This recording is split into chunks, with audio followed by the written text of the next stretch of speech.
नमस्कार दोस्तों, स्वागत है आपके अपने चैनल लॉ मेड सिंपल पर।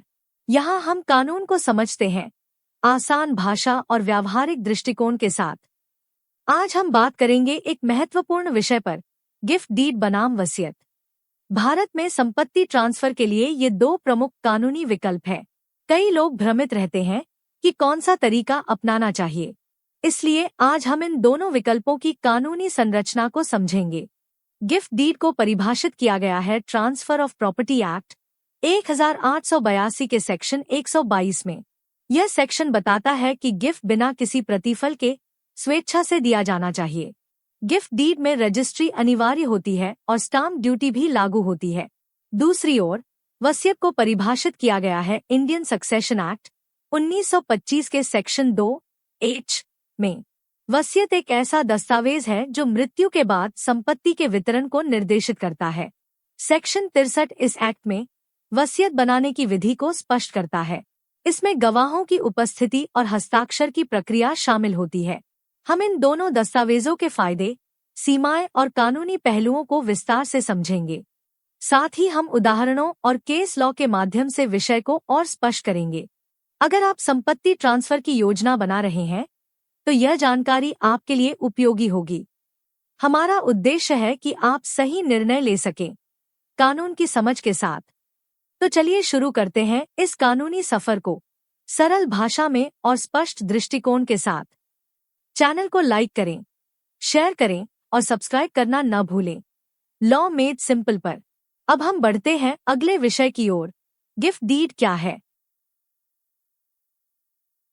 गिफ्ट डीड एक ऐसा कानूनी दस्तावेज है जिसके माध्यम से कोई व्यक्ति अपनी संपत्ति बिना किसी पैसे या प्रतिफल के स्वेच्छा से किसी अन्य को देता है।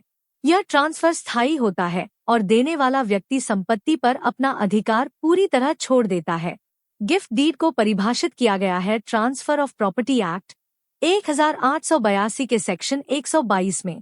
इस सेक्शन के अनुसार गिफ्ट तभी मान्य होता है जब वह स्वेच्छा से और बिना किसी प्रतिफल के दिया गया हो। गिफ्ट डीड में रजिस्ट्री अनिवार्य होती है। बिना रजिस्ट्री यह दस्तावेज कानूनी रूप से अमान्य माना जाता है। इसके लिए स्टाम्प ड्यूटी देनी होती है, जो राज्य अनुसार अलग अलग होती है। गिफ्ट डीड में दो गवाहों की उपस्थिति आवश्यक होती है, जिससे इसकी वैधता और विश्वसनीयता बढ़ती है। यह दस्तावेज आमतौर पर परिवार के सदस्यों को संपत्ति देने के लिए इस्तेमाल किया जाता है। उदाहरण के तौर पर, अगर कोई पिता अपने बेटे को घर देना चाहता है तो वह गिफ्ट डीड के माध्यम से तुरंत ट्रांसफर कर सकता है। ऐसे मामलों में संपत्ति का मालिकाना हक तुरंत प्राप्त हो जाता है और भविष्य में विवाद की संभावना कम हो जाती है। गिफ्ट डीड एकतरफा ट्रांसफर होता है, यानी देने वाला व्यक्ति इसे वापस नहीं ले सकता। इसलिए इसे बनवाते समय पूरी सावधानी और कानूनी सलाह लेना बेहद जरूरी होता है। गिफ्ट डीड भावनात्मक निर्णयों से भी प्रभावित हो सकता है, इसलिए व्यावहारिक सोच आवश्यक है। यह दस्तावेज कोर्ट में प्रस्तुत किया जा सकता है और अगर विधिवत बना हो तो मजबूत प्रमाण माना जाता है। गिफ्ट डीड का उपयोग कई केसों में सफलतापूर्वक हुआ है, जिससे इसकी कानूनी मान्यता और उपयोगिता सिद्ध होती है। यह दस्तावेज संपत्ति ट्रांसफर का एक तेज, स्पष्ट और प्रभावी तरीका है। हालांकि इसकी सीमाएं भी हैं जिन्हें समझना जरूरी है ताकि कोई गलती न हो। गिफ्ट डीड बनवाने से पहले व्यक्ति को अपनी स्थिति और उद्देश्य स्पष्ट करने चाहिए। अब जब हमने गिफ्ट डीड की परिभाषा और प्रक्रिया समझ ली है, अब हम बढ़ते हैं अगले विषय की ओर। वसीयत क्या है? वसीयत एक कानूनी दस्तावेज है जो व्यक्ति अपनी मृत्यु के बाद संपत्ति के वितरण के लिए तैयार करता है। यह दस्तावेज व्यक्ति की अंतिम इच्छा को दर्शाता है कि उसकी संपत्ति किसे और कैसे दी जाए। वसीयत को परिभाषित किया गया है इंडियन सक्सेशन एक्ट 1925 के सेक्शन 2H में। इस सेक्शन के अनुसार वसीयत वह दस्तावेज है जो मृत्यु के बाद प्रभावी होता है। वसीयत बनाने की विधि दी गई है सेक्शन 63 में, जिसमें गवाहों की भूमिका अत्यंत महत्वपूर्ण होती है। इसमें यह बताया गया है कि वसीयत लिखित होनी चाहिए, उसमें गवाहों के हस्ताक्षर होने चाहिए और वह व्यक्ति मानसिक रूप से सक्षम होना चाहिए। वसीयत को रजिस्टर्ड कराना अनिवार्य नहीं है, लेकिन रजिस्ट्री से इसकी वैधता और कानूनी मजबूती बढ़ जाती है। इस दस्तावेज में स्टाम्प ड्यूटी नहीं लगती, जिससे यह आर्थिक रूप से सुविधाजनक विकल्प बनता है। वसीयत को व्यक्ति जीवन भर बदल सकता है, जिससे उसे अपनी संपत्ति पर नियंत्रण बना रहता है। यह दस्तावेज विशेष रूप से तब उपयोगी होता है जब संपत्ति का वितरण मृत्यु के बाद करना हो। वसीयत में एक या एक से अधिक वारिसों को नामित किया जा सकता है। गवाहों की उपस्थिति वसीयत की वैधता को सुनिश्चित करती है और कोर्ट में चुनौती से बचाती है। उदाहरण के तौर पर, अगर कोई माँ अपनी बेटी को घर देना चाहती है, तो वह वसीयत के माध्यम से ऐसा कर सकती है। वसीयत में व्यक्ति अपनी इच्छाओं को विस्तार से लिख सकता है, जिससे बाद में कोई भ्रम न रहे। यह दस्तावेज कोर्ट में प्रस्तुत किया जा सकता है और यदि विधिवत बना हो तो मजबूत प्रमाण माना जाता है। हालांकि वसीयत को कोर्ट में चुनौती दी जा सकती है, विशेषकर जब गवाह या दस्तावेज में त्रुटियां हों। इसलिए वसीयत बनाते समय कानूनी सलाह लेना बेहद जरूरी होता है। वसीयत का उपयोग कई केसों में सफलतापूर्वक हुआ है, जिससे इसकी कानूनी मान्यता सिद्ध होती है। यह दस्तावेज संपत्ति वितरण का एक लचीला, सुरक्षित और नियंत्रित तरीका है। अब हम बढ़ते हैं अगले विषय की ओर, गिफ्ट डीड के फायदे। गिफ्ट डीड संपत्ति ट्रांसफर का एक तेज, स्पष्ट और कानूनी रूप से मजबूत तरीका है। इसका सबसे बड़ा लाभ यह है कि संपत्ति का मालिकाना हक तुरंत प्राप्त हो जाता है। जब गिफ्ट डीड रजिस्टर्ड होती है तो ट्रांसफर में कोई कानूनी बाधा नहीं रहती। यह दस्तावेज विवाद की संभावना को काफी हद तक कम कर देता है। परिवार के सदस्यों को संपत्ति देने के लिए यह एक आदर्श विकल्प माना जाता है। गिफ्ट डीड के माध्यम से ट्रांसफर एकतरफा होता है, जिससे देने वाले की इच्छा स्पष्ट होती है। यह दस्तावेज ट्रांसफर ऑफ प्रॉपर्टी एक्ट 1882 के सेक्शन 122 के तहत वैध माना जाता है। रजिस्ट्री और गवाहों की उपस्थिति इसे कोर्ट में मजबूती से प्रस्तुत करने योग्य बनाती है। गिफ्ट डीड का उपयोग टैक्स प्लानिंग में भी सहायक हो सकता है, खासकर जब संपत्ति करीबी रिश्तेदार को दी जा रही हो। ऐसे मामलों में टैक्स छूट मिल सकती है, जो वित्तीय दृष्टिकोण से लाभकारी होती है। गिफ्ट डीड में स्पष्टता होती है, जिससे संपत्ति ट्रांसफर में कोई भ्रम नहीं रहता। यह दस्तावेज भावनात्मक और व्यावहारिक दोनों दृष्टिकोण से उपयोगी होता है। उदाहरण के तौर पर, अगर कोई व्यक्ति अपने बेटे को घर देना चाहता है, तो वह गिफ्ट डीड से तुरंत ट्रांसफर कर सकता है। ऐसे मामलों में कोर्ट में विवाद की संभावना बहुत कम होती है, क्योंकि दस्तावेज पहले से रजिस्टर्ड होता है। गिफ्ट डीड का उपयोग कई केस लॉ में सफलतापूर्वक हुआ है, जैसे कि बालकृष्णन वी के कमलम 2004। यह केस बताता है कि रजिस्टर्ड गिफ्ट डीड को कोर्ट में मजबूत प्रमाण माना जाता है। गिफ्ट डीड संपत्ति ट्रांसफर का एक भरोसेमंद और कानूनी रूप से सुरक्षित तरीका है। हालांकि इसे बनवाते समय कानूनी सलाह लेना आवश्यक होता है ताकि सभी नियमों का पालन हो। गिफ्ट डीड का सही उपयोग व्यक्ति को भविष्य के विवादों से बचा सकता है। अब हम बढ़ते हैं अगले विषय की ओर, वसीयत के फायदे। वसीयत संपत्ति वितरण का एक लचीला और नियंत्रित तरीका है, जो व्यक्ति को जीवन भर अधिकार देता है। इसका सबसे बड़ा लाभ ये है कि व्यक्ति अपनी मृत्यु तक संपत्ति पर पूरा नियंत्रण बनाए रख सकता है। वसीयत को कभी भी बदला जा सकता है, जिससे बदलती परिस्थितियों के अनुसार निर्णय लेना आसान होता है। यह दस्तावेज इंडियन सक्सेशन एक्ट 1925 के तहत मान्य होता है, जिसमें सेक्शन 2H वसीयत की परिभाषा देता है।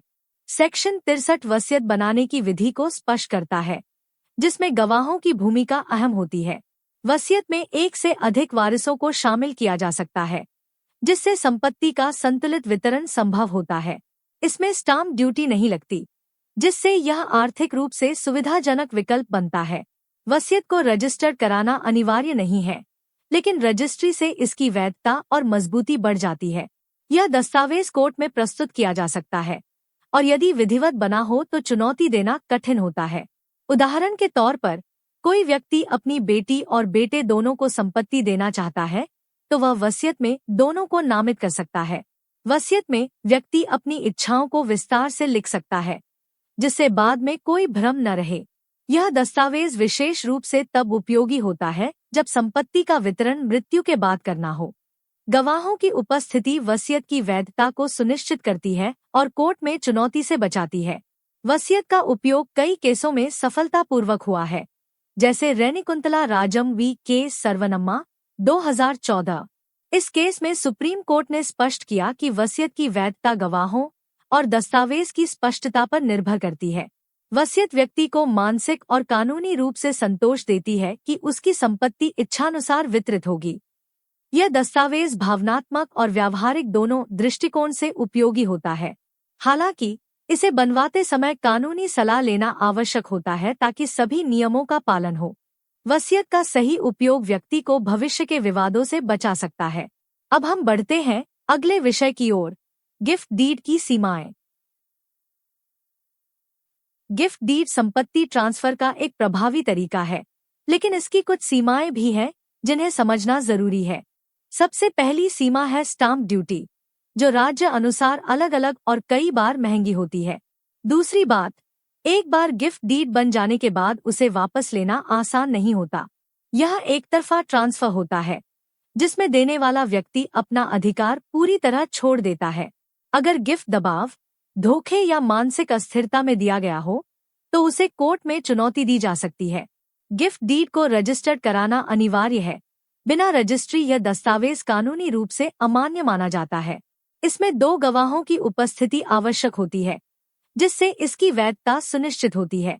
अगर गवाहों की जानकारी अधूरी हो या दस्तावेज में त्रुटि हो, तो कोर्ट इसे खारिज कर सकता है।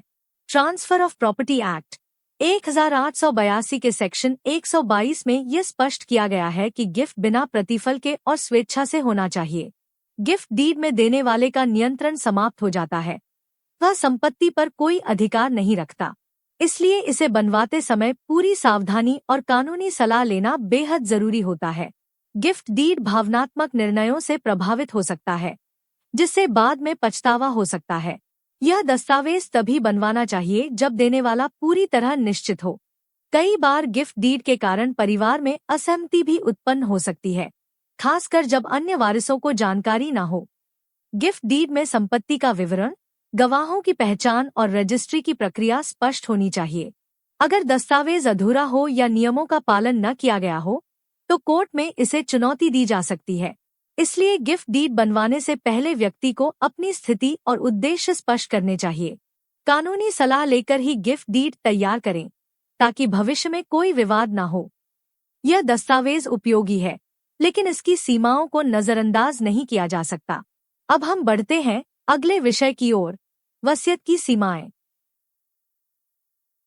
वसीयत एक लचीला और नियंत्रित दस्तावेज है, लेकिन इसकी कुछ सीमाएं भी हैं जिन्हें जानना जरूरी है। सबसे पहली सीमा यह है कि वसीयत को कोर्ट में चुनौती दी जा सकती है। अगर गवाहों की उपस्थिति या हस्ताक्षर में कोई त्रुटि हो, तो वसीयत अमान्य मानी जा सकती है। इंडियन सक्सेशन एक्ट 1925 के सेक्शन 63 में वसीयत की प्रक्रिया स्पष्ट की गई है। इसमें बताया गया है कि वसीयत लिखित होनी चाहिए और 2 गवाहों की उपस्थिति अनिवार्य है। कुछ राज्यों में वसीयत को लागू करने के लिए प्रोबेट प्रक्रिया अनिवार्य होती है, जैसे महाराष्ट्र में। प्रोबेट एक न्यायिक प्रक्रिया है जिसमें कोर्ट वसीयत की वैधता की पुष्टि करता है। अगर वसीयत बार बार बदली जाती है, तो इससे भ्रम और विवाद की संभावना बढ़ जाती है। वसीयत को सुरक्षित रखना बेहद जरूरी होता है। खो जाने पर कानूनी जटिलता बढ़ सकती है। अगर वसीयत में संपत्ति का विवरण अस्पष्ट हो, तो वारिसों में विवाद उत्पन्न हो सकता है। गवाहों की पहचान और दस्तावेज की स्पष्टता वसीयत की वैधता के लिए आवश्यक है। उदाहरण के तौर पर गुरदेव कौर वी काकी 2007 केस में वसीयत को चुनौती दी गई थी। इस केस में सुप्रीम कोर्ट ने स्पष्ट किया कि गवाहों की भूमिका निर्णायक होती है। वसीयत बनाते समय व्यक्ति को मानसिक रूप से सक्षम होना चाहिए, अन्यथा दस्तावेज अमान्य हो सकता है। अगर वसीयत में किसी को संपत्ति से वंचित किया गया हो, तो वह व्यक्ति कोर्ट में आपत्ति दर्ज कर सकता है। इसलिए वसीयत बनाते समय पारदर्शिता और कानूनी सलाह लेना अनिवार्य होता है।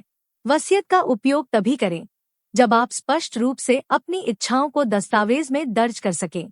यह दस्तावेज उपयोगी है, लेकिन इसकी सीमाओं को समझकर ही निर्णय लेना चाहिए। वसीयत की वैधता गवाहों, स्पष्टता और सुरक्षित रखरखाव पर निर्भर करती है। अब हम बढ़ते हैं अगले विषय की ओर, गिफ्ट डीड वर्सेस वसीयत, मुख्य अंतर। अब तक हमने गिफ्ट डीड और वसीयत को अलग अलग समझा। अब देखते हैं इन दोनों के बीच मुख्य अंतर क्या है। गिफ्ट डीड तुरंत लागू होती है, जबकि वसीयत मृत्यु के बाद प्रभावी होती है। गिफ्ट डीड में संपत्ति का ट्रांसफर जीवन काल में हो जाता है, वसीयत में नहीं।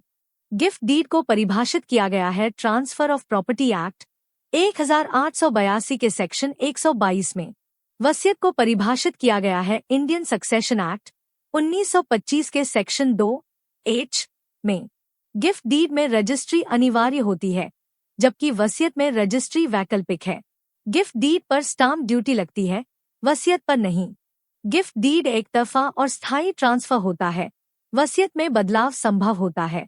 गिफ्ट डीड में देने वाला व्यक्ति तुरंत अपना अधिकार छोड़ देता है, वसीयत में व्यक्ति जीवन भर संपत्ति पर नियंत्रण बनाए रखता है।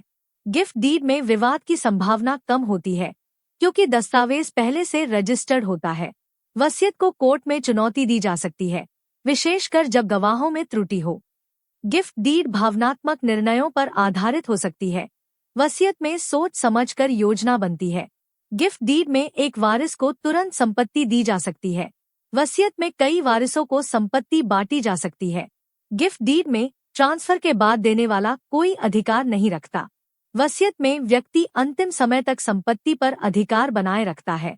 दोनों दस्तावेजों की प्रक्रिया, वैधता और उपयोगिता अलग अलग होती है, इसलिए इनका चुनाव व्यक्ति की परिस्थिति और उद्देश्य पर निर्भर करता है। अब हम बढ़ते हैं अगले विषय की ओर, कब चुने गिफ्ट डीड। अब सवाल उठता है, किन परिस्थितियों में गिफ्ट डीड बनाना उपयुक्त होता है। अगर आप चाहते हैं कि संपत्ति तुरंत ट्रांसफर हो जाए, तो गिफ्ट डीड सबसे तेज तरीका है। जब देने वाला व्यक्ति जीवित रहते हुए अधिकार छोड़ना चाहता है, तब यह विकल्प सही होता है। गिफ्ट डीड विशेष रूप से तब उपयोगी होती है जब एक ही वारिस को संपत्ति देनी हो, परिवार के भीतर स्पष्ट ट्रांसफर करना हो, तो यह दस्तावेज विवाद से बचाता है। अगर आप टैक्स प्लानिंग कर रहे हैं, तो गिफ्ट डीड से कुछ मामलों में छूट मिल सकती है। ट्रांसफर ऑफ प्रॉपर्टी एक्ट 1882 के सेक्शन 122 के अनुसार गिफ्ट बिना प्रतिफल के और स्वेच्छा से होना चाहिए। जब संपत्ति देने वाला व्यक्ति मानसिक रूप से सक्षम और निर्णय के लिए तैयार हो, तब यह प्रक्रिया सरल होती है। गिफ्ट डीड में रजिस्ट्री अनिवार्य होती है, जिससे दस्तावेज की वैधता सुनिश्चित होती है। अगर आप चाहते हैं कि ट्रांसफर के बाद कोई कानूनी दावा न रहे, तो गिफ्ट डीड उपयुक्त है। यह दस्तावेज भावनात्मक रूप से भी संतोष देता है, खासकर जब संपत्ति करीबी को दी जा रही हो। गिफ्ट डीड का उपयोग तब भी किया जाता है जब व्यक्ति वृद्ध हो और संपत्ति का बोझ कम करना चाहता हो। अगर संपत्ति पर अब नियंत्रण नहीं रखना है, तो यह विकल्प व्यावहारिक है। गिफ्ट डीड में स्पष्टता और गवाहों की उपस्थिति से कानूनी सुरक्षा मिलती है। यह दस्तावेज कोर्ट में मजबूती से प्रस्तुत किया जा सकता है, यदि सभी नियमों का पालन हुआ हो। गिफ्ट डीड बनवाने से पहले व्यक्ति को अपनी भावनात्मक और कानूनी स्थिति स्पष्ट करनी चाहिए। कई बार यह दस्तावेज परिवार में विश्वास और स्थायित्व को बढ़ाता है। हालांकि इसे बनवाते समय कानूनी सलाह लेना अनिवार्य होता है। गिफ्ट डीड का चुनाव सोच समझकर और उद्देश्य के अनुसार करना चाहिए। अब हम बढ़ते हैं अगले विषय की ओर, कब चुने वसीयत। अब जानते हैं कि किन परिस्थितियों में वसीयत बनाना अधिक उपयुक्त होता है। अगर आप चाहते हैं कि मृत्यु के बाद संपत्ति का वितरण आपकी इच्छा अनुसार हो, तो वसीयत सबसे सही विकल्प है। वसीयत व्यक्ति को जीवन भर संपत्ति पर नियंत्रण बनाए रखने की सुविधा देती है। अगर आप भविष्य में संपत्ति वितरण में बदलाव करना चाहते हैं, तो वसीयत लचीलापन देती है। वसीयत विशेष रूप से तब उपयोगी होती है जब कई वारिसों को संपत्ति देनी हो। इसमें आप विस्तार से लिख सकते हैं कि कौन सी संपत्ति किसे मिलेगी। वसीयत पर स्टाम्प ड्यूटी नहीं लगती, जिससे यह आर्थिक रूप से सुविधाजनक है। इंडियन सक्सेशन एक्ट 1925 के सेक्शन 2H में वसीयत की परिभाषा दी गई है। सेक्शन 63 में वसीयत बनाने की विधि बताई गई है, जिसमें गवाहों की भूमिका अहम होती है। अगर आप चाहते हैं कि संपत्ति का वितरण शांतिपूर्ण और स्पष्ट हो, तो वसीयत उपयुक्त है। वसीयत में आप भावनात्मक और सामाजिक दृष्टिकोण से भी निर्णय ले सकते हैं। यह दस्तावेज विशेष रूप से तब उपयोगी होता है जब संपत्ति का मूल्य अधिक हो और विवाद की संभावना हो। वसीयत बनवाते समय गवाहों की उपस्थिति और दस्तावेज की स्पष्टता आवश्यक होती है। अगर आप चाहते हैं कि आपकी अंतिम इच्छा का सम्मान हो, तो वसीयत सबसे प्रभावी तरीका है। वसीयत का उपयोग तब भी किया जाता है जब व्यक्ति वृद्ध हो और भविष्य की योजना बनाना चाहता हो। यह दस्तावेज कोर्ट में प्रस्तुत किया जा सकता है और विधिवत बना हो तो मजबूत प्रमाण माना जाता है। वसीयत बनवाने से पहले व्यक्ति को अपनी पारिवारिक स्थिति और उद्देश्य स्पष्ट करने चाहिए। कानूनी सलाह लेकर ही वसीयत तैयार करें ताकि सभी नियमों का पालन हो सके। वसीयत का चुनाव सोच समझकर और दीर्घकालिक दृष्टिकोण से करना चाहिए। अब हम बढ़ते हैं अगले विषय की ओर, लागू कानून और सेक्शन। गिफ्ट डीड और वसीयत दोनों ही भारत के कानूनों के तहत स्पष्ट रूप से परिभाषित है। इन दस्तावेजों की वैधता और प्रक्रिया को समझने के लिए संबंधित एक्ट्स और सेक्शन जानना जरूरी है। गिफ्ट डीड को नियंत्रित करता है ट्रांसफर ऑफ प्रॉपर्टी एक्ट 1882। इस एक्ट का सेक्शन 122 गिफ्ट की परिभाषा और शर्तें बताता है। इसके अनुसार गिफ्ट बिना किसी प्रतिफल के और स्वेच्छा से दिया जाना चाहिए। सेक्शन 123 बताता है कि गिफ्ट डीड की रजिस्ट्री अनिवार्य है, तभी ट्रांसफर वैध माना जाएगा। वसीयत को नियंत्रित करता है इंडियन सक्सेशन एक्ट 1925। इसका सेक्शन 2H वसीयत की परिभाषा देता है, एक दस्तावेज जो मृत्यु के बाद लागू होता है। सेक्शन 63 वसीयत बनाने की विधि को स्पष्ट करता है, जिसमें गवाहों की उपस्थिति और हस्ताक्षर आवश्यक है। इन दोनों एक्ट्स में दस्तावेज की वैधता, प्रक्रिया और कानूनी सुरक्षा सुनिश्चित की जाती है। गिफ्ट डीड में रजिस्ट्री और स्टाम्प ड्यूटी अनिवार्य होती है, जबकि वसीयत में नहीं। वसीयत में गवाहों की भूमिका निर्णायक होती है और रजिस्ट्री वैकल्पिक होती है। कोर्ट में प्रस्तुत करने के लिए दोनों दस्तावेजों की स्पष्टता और विधिवत निर्माण आवश्यक है। अगर दस्तावेज अधूरा हो या नियमों का पालन न किया गया हो, तो कोर्ट में चुनौती दी जा सकती है। इसलिए इन एक्ट्स और सेक्शन की जानकारी व्यक्ति को सही निर्णय लेने में मदद करती है। कानूनी सलाह लेकर ही इन दस्तावेजों को तैयार करना चाहिए, ताकि भविष्य में कोई विवाद न हो। इन कानूनों के आधार पर व्यक्ति अपनी संपत्ति का सुरक्षित और नियंत्रित ट्रांसफर कर सकता है। गिफ्ट डीड और वसीयत दोनों ही भारतीय कानून में मान्य और प्रभावी दस्तावेज है। इनकी प्रक्रिया समझकर ही व्यक्ति को आगे बढ़ना चाहिए। अब हम बढ़ते हैं अगले विषय की ओर, राज्य अनुसार नियम। भारत में संपत्ति ट्रांसफर से जुड़े कानून केंद्र स्तर पर लागू होते हैं, लेकिन कुछ नियम राज्य अनुसार बदलते हैं। गिफ्ट डीड में सबसे बड़ा राज्य विशेष अंतर स्टाम्प ड्यूटी का होता है। हर राज्य में स्टाम्प ड्यूटी की दर अलग होती है, कहीं 5%, कहीं 7% या उससे अधिक। उदाहरण के तौर पर कर्नाटक में करीबी रिश्तेदार को गिफ्ट देने पर रियायती दर लागू होती है। वहीं महाराष्ट्र में गिफ्ट डीड पर स्टाम्प ड्यूटी अधिक है, लेकिन वसीयत पर प्रोबेट अनिवार्य होता है। प्रोबेट एक न्यायिक प्रक्रिया है जिसमें कोर्ट वसीयत की वैधता की पुष्टि करता है। दिल्ली में वसीयत को लागू करने के लिए प्रोबेट आवश्यक नहीं, लेकिन स्पष्टता जरूरी होती है। कुछ राज्यों में गिफ्ट डीड की रजिस्ट्री प्रक्रिया सरल है, जबकि कुछ में अतिरिक्त दस्तावेज मांगे जाते हैं। वसीयत में गवाहों की संख्या और पहचान की प्रक्रिया भी राज्य अनुसार बदल सकती है। कुछ राज्य वसीयत को रजिस्टर करने पर अतिरिक्त शुल्क लेते हैं, जबकि कुछ नहीं। अगर संपत्ति एक से अधिक राज्यों में फैली हो, तो हर राज्य के नियमों का पालन करना आवश्यक होता है। कोर्ट में दस्तावेज प्रस्तुत करते समय स्थानीय कानूनों की जानकारी होना जरूरी है। राज्य अनुसार नियमों की जानकारी न होने पर दस्तावेज अमान्य हो सकता है या विवाद उत्पन्न हो सकता है। इसलिए संपत्ति ट्रांसफर से पहले संबंधित राज्य के रजिस्ट्रेशन कार्यालय या वकील से सलाह लेना चाहिए। गिफ्ट डीड और वसीयत दोनों में राज्य अनुसार प्रक्रिया और शुल्क का अंतर होता है। कई बार एक ही दस्तावेज को अलग अलग राज्यों में अलग तरीके से देखा जाता है। इसलिए दस्तावेज बनवाते समय स्थान विशेष की कानूनी जानकारी लेना अनिवार्य है।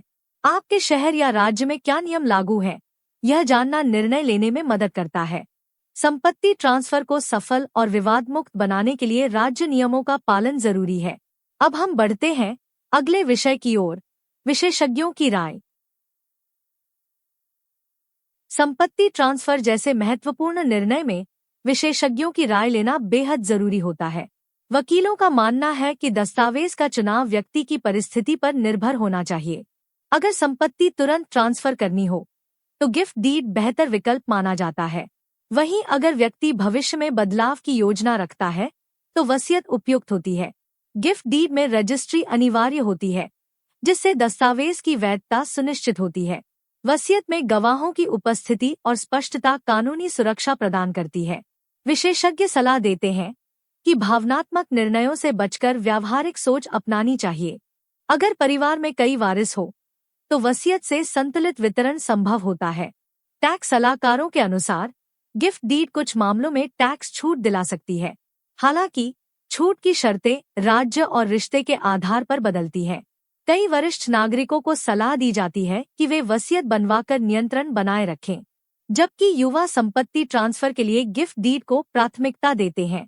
विशेषज्ञों का सुझाव है कि दस्तावेज बनवाने से पहले कानूनी सलाह जरूर लें। कोर्ट में दस्तावेज की वैधता तभी मानी जाती है जब प्रक्रिया विधिवत पूरी हो। अगर दस्तावेज में कोई त्रुटि हो तो वह विवाद का कारण बन सकता है। इसलिए स्पष्टता, गवाहों की पहचान और रजिस्ट्री पर विशेष ध्यान देना चाहिए।